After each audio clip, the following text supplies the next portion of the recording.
Voilà, j'espère que vous êtes bien installés. J'espère que tout va bien pour vous et que nous allons passer vraiment un bon moment dans la présence de Dieu. Amen. Alors, comme je l'ai dit tout à l'heure, aujourd'hui, nous allons donc passer un temps autour du thème de l'héritage. Voilà, donc le thème central de ce message est sur l'héritage. Amen. Je m'adresse donc ce soir plus particulièrement aux chrétiens, aux hommes et aux femmes qui sont nés de nouveau, ou peut-être que vous êtes en passe de le devenir. Je m'adresse également à ceux qui cherchent vraiment à réussir dans leur marche chrétienne, dans leur vie avec Jésus et qui tombent encore dans quelques ornières et vous allez être encouragés, je le crois ce soir, et Dieu va vous révéler vraiment la solution.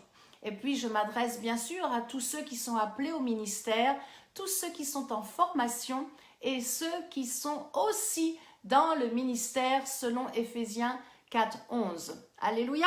Voilà, nous savons donc qu'en Jésus-Christ, nous avons tous reçu le même héritage. Pourtant, pourquoi il y a des résultats différents? Alors nous allons voir, et en prenant bien sûr la parole de Dieu, nous allons comprendre pourquoi il y a différents résultats à cette question. Prenons donc dans Romains chapitre 8, verset 17, un verset bien sûr connu et qui est vraiment très bien adapté par rapport au thème de l'héritage. Amen. Romains chapitre 8, verset 17. Or, si nous sommes enfants, nous sommes aussi héritiers, héritiers de Dieu et co-héritiers de Christ, si toutefois nous souffrons avec lui, afin d'être glorifiés avec lui. Voilà donc que l'apôtre Paul nous donne 4 mots-clés que j'aimerais développer avec vous très rapidement afin de pouvoir entrer dans le vif du sujet. Amen. Le premier nom, le premier mot-clé, c'est enfant. Nous sommes enfants de Dieu. Lorsque nous naissons de nouveau, nous devons donc naître d'eau et naître d'esprit. Il est important de comprendre que si vous n'avez pas accepté Jésus-Christ comme le sauveur de votre vie, si vous n'êtes pas né de nouveau, eh bien, il vous sera impossible d'avoir accès à l'héritage dont je vais vous partager ce soir. L'héritage de Dieu, l'héritage du Père. C'est un peu l'exemple, voilà que vous avez un papa qui vient de décéder et il vous lègue sa voiture. Et vous vous dites, mais donc je vais aller pour chercher auprès du notaire sur le testament pour avoir donc cette belle voiture. D'une couleur un peu rouge. Vous savez, les voitures qui sont bien, ça fait le bruit du moteur, un beau bruit. Et donc, vous allez donc chez le notaire et là, vous êtes étonné, votre nom n'est pas sur le testament. C'est pour cela qu'il est important d'être d'abord un enfant de Dieu. Il faut naître de nouveau. Deuxième point, eh bien, deuxième mot-clé que l'apôtre Paul nous parle dans ce verset 17, c'est l'héritage. L'héritage. Pour ceux qui sont enfants de Dieu. Il n'y a pas d'héritage pour ceux qui ne sont pas enfants de Dieu. Ce n'est pas possible. Et là, en plus, l'apôtre Paul nous dit héritier de Dieu et co-héritier de Christ. Alors, y aurait-il 2 héritages? Reprenons notre exemple de la belle voiture. Finalement, peut-être que papa m'a laissé 2 voitures au lieu d'une. Ah, c'est peut-être une surprise merveilleuse. Le troisième mot-clé, c'est le mot souffrance. Rappelez-vous, dans donc Romains 8, 17, nous sommes héritiers de Dieu, co-héritiers de Christ, si toutefois nous souffrons avec Christ. Alors, on peut donc se poser la question, y a-t-il un prix à payer pour avoir cet héritage? Est-ce que cela doit me coûter quelque chose? Si nous reprenons l'exemple de notre voiture, est-ce qu'il faut que j'aille verser quelque chose? Est-ce qu'il faut que je donne quelque chose en contrepartie pour avoir cette superbe voiture que mon père veut me léguer? Question, nous allons voir tout cela. Quatrième mot-clé, et bien sûr, c'est la gloire. C'est la gloire. Il y a donc une différence. L'apôtre Paul nous fait bien comprendre qu'il y a une différence entre celui qui va souffrir avec Christ et celui qui ne va pas souffrir avec Christ. Il y aura une différence de gloire. Alors, est-ce que cette voiture que nous pensons être très très belle et qui va nous faire plaisir, peut-être il y a des gadgets, des surprises dans cette voiture qui va nous rendre encore plus heureux. Alors, voyons ce qu'est l'héritage de Dieu. J'aimerais pas développer trop sur l'héritage de Dieu, mais plus développer sur l'héritage d'être co-héritier avec Jésus-Christ. L'héritage de Dieu, eh bien, ce sont deux choses. Un, c'est d'abord, bien sûr, d'avoir la vie éternelle. Nous avons la vie éternelle en Jésus-Christ. Et deuxièmement, c'est de recevoir la grâce de la protection de Dieu. C'est l'héritage que Dieu nous a donné. Jésus-Christ est le chemin, la vérité et la vie, Jean 14, 6. Et nous avons tout en Christ. Jésus est venu volontairement donner sa vie sur la terre. Il a donné, il a souffert pour nous, pour que nous soyons pardonnés de nos péchés et que nous puissions avoir accès à la vie éternelle. C'est là l'héritage que Dieu nous donne et il nous donne en plus, de toute façon, sur ceux qui croient en lui vraiment, sa douce et sa belle protection. Alors lisons dans Colossiens chapitre 2 verset 9, un verset tellement important qui nous fait comprendre que par le sacrifice, par son sacrifice, Jésus nous a réconciliés avec Dieu et que nous découvrons vraiment Dieu pas comme un Dieu lointain, mais comme un Père. Dieu, le Créateur, a vraiment un cœur de Père. Et il nous ouvre la porte. Jésus nous a ouvert la porte de la récompense suprême. Lisons Colossiens chapitre 2, verset 9. Et vous allez comprendre cette récompense extraordinaire que nous avons en Jésus-Christ. Car en Christ habite corporellement toute la plénitude de la divinité. Voilà donc l'héritage que Dieu nous donne en Jésus-Christ. Il nous accorde de pouvoir entrer dans la plénitude de sa présence. Nous pouvons entrer dans la toute plénitude de la présence du Père. Oh, Dieu a donné Jésus-Christ vraiment une élévation absolue.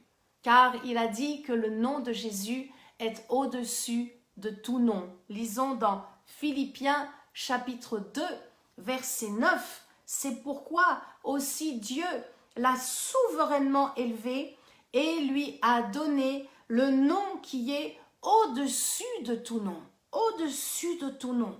Comprenons bien que être héritier de Dieu ne nous donne pas l'autorité pour chasser les démons.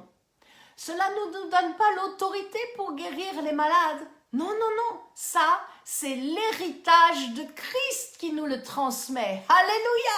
Alléluia! Dieu nous donne la vie éternelle, c'est son héritage. Il nous donne sa protection, mais nous allons le voir. Et j'aimerais développer ce soir vraiment davantage sur le fait d'être co-héritier de Christ. Eh bien, cela nous donne l'autorité. Ah, gloire à Dieu! Le mot est lâché. Je vais vous parler de l'autorité dans le nom tout-puissant de Jésus-Christ. Et bien sûr, si je vous parle d'autorité, le Saint-Esprit m'a conduit à vous parler de manteau. Nous allons parler du manteau spirituel. Et puis en deuxième partie de cette prédication, eh bien, voici donc le deuxième, on dirait, morceau de l'héritage que nous avons avec Christ. Eh bien, c'est le Saint-Esprit. C'est l'Esprit de Dieu.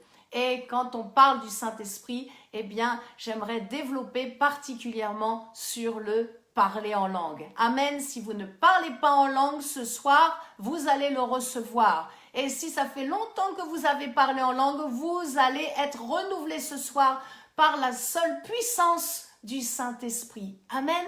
Alors voilà, prenons donc notre première partie, la première partie sur l'autorité. L'autorité. Vous savez que, juste pour finir la partie sur l'héritage de Dieu, tout est accompli, Jésus a tout accompli, il a vaincu, il a vaincu les œuvres de Satan, toute la puissance de l'ennemi, et il n'y a rien à faire. Cela ne nécessite rien du tout. Par contre, l'héritage de Christ, c'est complètement différent. L'héritage de Christ, nous allons le voir, cela va nous entraîner dans un prix à payer. Nous allons nous consacrer et nous allons donc sanctifier davantage notre vie par la consécration. Nous allons avoir, oui, des tribulations, oui, nous allons avoir des attaques et des problèmes avec l'ennemi, c'est sûr, mais lui, il est déjà vaincu. Mais il va être là en face de nous, il est toujours là pour rôder, pour essayer de nous ralentir, de nous mettre des bâtons dans les roues, mais nous allons voir que nous avons, alléluia, nous avons l'autorité. Amen. Voyons cela ensemble. Nous avons l'autorité. Alors, dans quel domaine pouvons-nous exercer donc cette autorité en Jésus-Christ? Eh bien, il y a 3 directions. 1, nous allons pouvoir exercer cette autorité qui est donc notre héritage. Je le rappelle, cette autorité en Jésus-Christ est l'héritage que Christ nous a laissé. Nous allons l'exercer d'abord, 1, contre nous-mêmes. Lorsque, justement, l'ennemi va essayer de nous tenter pour répondre par le mal, pour nous venger, pour ne pas pardonner, lorsque nous allons avoir des tentations devant nous pour mal réagir, eh bien, il faudra repousser le mal. Amen. Il faudra repousser le mal et dire à notre chair, tais-toi. Quand nous jeûnons et que la faim vient, il faut regarder son ventre et dire, oh, ma chair, ce n'est pas toi qui décides, c'est mon esprit, je suis un esprit. Et ma chair, tais-toi, j'ai décidé de jeûner, j'ai décidé de faire telle chose pour être agréable à mon Dieu et parce que je veux davantage avoir de puissance. Alors, Romains chapitre 6, verset 12 nous explique un peu mieux cela, que le péché, Romains donc chapitre 6, verset 12, amen, que le péché ne règne donc point dans votre corps mortel et n'obéissez pas à ses convoitises. Si vous avez un problème avec l'alcool, eh bien, il faut simplement, lorsque vous allez faire vos courses, ne pas passer dans les rayons où il y a le vin, où il y a le whisky et tous ces alcools, passez à côté et commencez à prier. Vous allez le voir, commencez à prier et commencez à dire vraiment, Seigneur, je veux t'être agréable et non, ma chair, tu es vaincu, tu te tais et je marche par l'esprit. Voilà, donc c'est le première direction. La deuxième direction, bien sûr que nous allons exercer cette autorité contre les démons. Et nous allons lire, un de mes passages préférés, Luc chapitre 10, verset 19. Le temps que vous preniez le verset, c'est vraiment un verset que j'affectionne particulièrement. Nous devons donc chasser les démons, bien sûr avec autorité, pour anéantir les maladies, pour anéantir les infirmités et pour libérer tous ceux qui sont encore opprimés dans les chaînes de la mort. Voici, Luc 10, 19, voici, je vous ai donné, c'est fait, je vous ai donné, croyez-le, je vous ai donné le pouvoir de marcher sur les serpents et les scorpions et sur toute la puissance de l'ennemi. Et rien, cela veut dire rien du tout, rien ne peut vous nuire, rien ne pourra te nuire. Mon frère, ma sœur, quoi que tu traverses, rien ne peut te nuire. Satan est un menteur. Et il vient toujours pour essayer de faire croire tel symptôme dans ton corps. Il vient toujours pour essayer de te faire croire en te mettant telle pensée dans ta tête. Dieu est souverain. Dieu est souverain. Nous avons simplement besoin de davantage de puissance. Et la puissance est nécessaire pour accomplir les miracles. Rappelez-vous, puissance et autorité sont 2 petites amies qui marchent ensemble. Comme la bonté et la fidélité vont ensemble, l'autorité et la puissance vont ensemble. Si vous avez l'autorité que vous n'avez pas la puissance, ça ne fonctionnera pas. Vous avez besoin de la puissance. Alors, quelle est, bien sûr, la 3e direction? eh bien c'est contre toutes les autres personnes. Nous avons l'autorité dans le corps de Christ.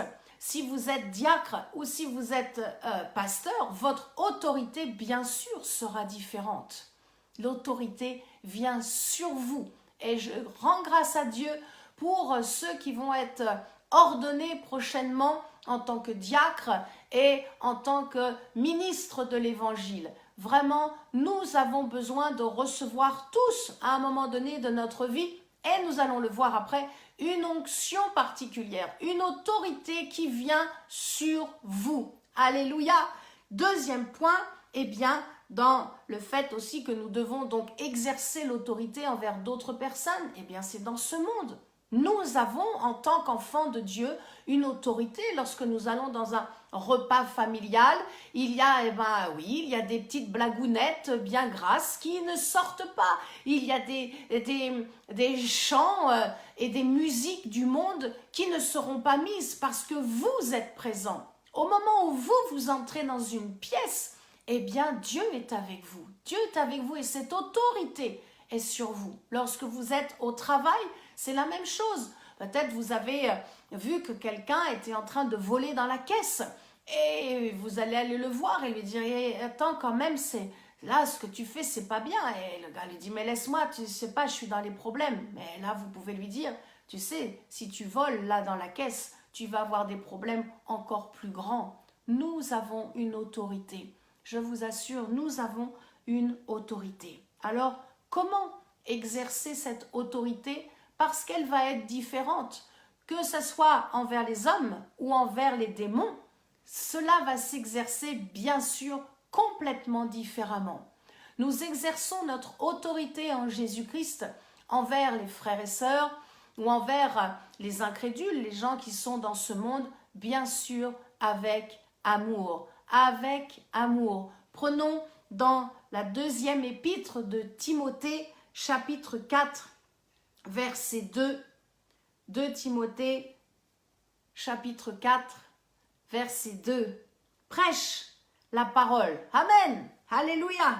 Insiste en toute occasion, favorable ou non. Alléluia aussi. Reprend, censure, exhorte avec toute douceur et en instruisant. Avec tout homme, toute femme, il faut donc parler toujours et exercer cette autorité avec amour. Il y a eu trop de dégâts, il y a eu trop de maladresse et des erreurs de fait dans le milieu évangélique où on a repris avec trop de dureté, trop de légalisme et nous devons donc agir et reprendre toujours dans l'amour. Par contre, envers les démons, c'est différent. Envers votre prochain, n'augmentez pas les décibels, mais envers les démons, allez-y, chassez les démons parce que vous avez reçu cette autorité. Vous êtes né d'eau, vous êtes né d'esprit, vous êtes né de Christ, vous êtes né de nouveau. Vous avez cette autorité. Jésus a dit, voici les miracles qui accompagneront ceux qui auront cru. Cru en quoi? Cru en Jésus-Christ. Vous êtes baptisés d'eau, vous êtes baptisés du Saint-Esprit. Vous avez l'autorité pour chasser les démons. Alors allez-y, chassez les démons. L'autorité, bien sûr, s'exerce toujours envers les démons dans la justice de Dieu. Il faut croire, mes amis, je vous en supplie, il faut croire que cette autorité est sur vous. Elle est sur vous. Oh, je me souviens d'être... Notre dernière mission en décembre de l'année 2019 était en Argentine. Et nous avons fait une semaine à Buenos Aires et nous avons fait une autre semaine dans une ville qui s'appelle Corrientes. Et donc, quand la mission a été finie à Corrientes, nous avons rencontré le chef de la police de toute la ville et il nous a dit non, vous n'allez pas prendre le taxi. Demain, je vous envoie quelqu'un, il vient vous chercher et il vous emmène à l'aéroport pour rentrer à Buenos Aires. Oh, mes amis, je vous assure que la personne, le petit gars qui est venu nous chercher, il avait vraiment la crainte de son chef. Et il était à l'heure et il nous a bien laissé, il a attendu que vraiment on soit bien rentré dans l'aéroport. Oui, l'autorité déjà dans le monde se voit. L'autorité se voit. ô Seigneur Jésus. Peut-être vous vous dites, oui, mais évangéliste, toi, ça a l'air d'être facile comme ça pour toi. Moi, je prie et finalement, des fois, je chasse les démons et ça ne fonctionne pas. Eh bien, c'est là le grand problème de beaucoup de chrétiens. C'est qu'il y a différents niveaux d'autorité. Parce que nous manquons de puissance, nous avons besoin encore davantage de puissance pour chasser, pour guérir, pour libérer. Nous avons besoin davantage de puissance. Prenez l'exemple, on reprend la voiture de tout à l'heure. Si vous mettez la clé dans le Neyman et vous commencez à tourner la clé, voilà, la voiture commence à se mettre en route. Mais si vous ne passez pas les vitesses, vous allez rester à 20 km/h. Et vous allez voir les autres voitures vous doubler, vous allez être klaxonné et vous n'aurez jamais cette bonne sensation d'avancer et d'aller plus vite. Nous avons besoin tous de davantage de puissance. Amen. Vraiment, je le crois, surtout dans nos pays francophones. Alors, que faut-il faire pour avoir davantage de puissance, puisque nous avons bien compris que l'autorité sans la puissance, nous ne pourrons pas accomplir les miracles. Mais je veux croire vraiment que vous et moi, nous allons encore davantage recevoir de cette puissance. Nous allons davantage augmenter notre foi pour accomplir de merveilleux miracles avant que Jésus revienne nous chercher. Car il y a encore beaucoup d'âmes à sauver. Et ce soir, vraiment, je suis là pour vous encourager. Vraiment, mes amis, mes frères et sœurs en Jésus-Christ, Dieu m'envoie ce soir pour vous encourager et vous faire monter une marche dans le royaume de Dieu avec cette autorité, l'autorité du nom de Jésus-Christ. Alors, que nous faut-il pour augmenter cette puissance? Eh bien, premièrement, il nous faudra recevoir vraiment une onction sur nous. Il faudra que quelqu'un vienne mettre la main sur vous. Si vous êtes dans le ministère, peut-être vous avez besoin d'être simplement encouragé. Si vous êtes en formation, eh bien, il faudra être ordonné. Il faudra qu'il y ait une onction qui vienne sur votre vie par d'autres personnes, par des hommes et des femmes de Dieu, car l'onction se transmet et nous avons besoin de l'onction pour augmenter cette puissance. Et puis, deuxièmement, eh bien, là, cela n'est pas la part des autres, c'est notre propre part. Il va falloir entretenir, bien sûr, ce feu, cette onction, cette puissance que nous avons reçue de la part d'hommes et de femmes de Dieu qui sont loin. Il va falloir l'entretenir en mettant en pratique, en étant renouvelé par le Saint-Esprit, en lisant la parole de Dieu. Plus nous lisons la Bible, plus nous lisons les Écritures, plus nous lisons la parole de Dieu, qui est de la parole, la source de la vie, plus nous la comprenons et la mettons en pratique, et plus nous aurons une vie victorieuse. Amen. Plus nous aurons une vie victorieuse. Si vous n'avez pas reçu mon livre, écrivez-moi, je vous l'enverrai gratuitement. Ça sera un plaisir pour moi de vous l'offrir. Comment entrer donc dans la saison d'une vie victorieuse. Et si vous aimez évangéliser, que vous aimez aussi aider les jeunes croyants dans le Seigneur, eh bien, écrivez-moi, je vous en enverrai plusieurs. Cela vous aidera aussi pour pouvoir libérer la parole de Dieu et les faire grandir dans la foi et dans l'amour de Jésus-Christ. Amen. Alors, il faudra bien sûr l'entretenir. Peut-être vous avez reçu une onction prophétique. Vous avez peut-être reçu une onction prophétique et puis vous avez un peu prophétisé et puis ça s'est arrêté parce que vous avez peut-être peur de vous tromper. Il faut surmonter cette peur. Il faut prendre autorité et dire à cet esprit démoniaque de peur, au nom de Jésus-Christ, je te lis, je te chasse dans les lieux arides et maintenant ça suffit. Et prophétiser, libérer les paroles prophétiques. Nous avons besoin des ministères de prophètes et nous avons besoin, bien sûr, d'hommes et de femmes, des enfants de Dieu, des fils, des filles de Dieu qui manifestent avec foi le don de prophétie. Amen. Alors, mais évidemment que tous les démons connaissent votre nom, mais n'ayez pas peur. Là aussi, Jésus vous a dit, rien ne peut vous nuire. Il a tout vaincu À la croix, il a destitué toute puissance à Satan. C'est fini. C'est pour ça qu'il est un menteur. Il vient pour faire croire. Mais il n'a plus rien. Il n'a plus de puissance. C'est pour cela que nous devons comprendre que oui, les démons ont aussi entendu le jour où nous avons accepté Jésus-Christ. Bien sûr qu'ils ont entendu et se sont dit « Ah, tiens, voilà Florence Biche.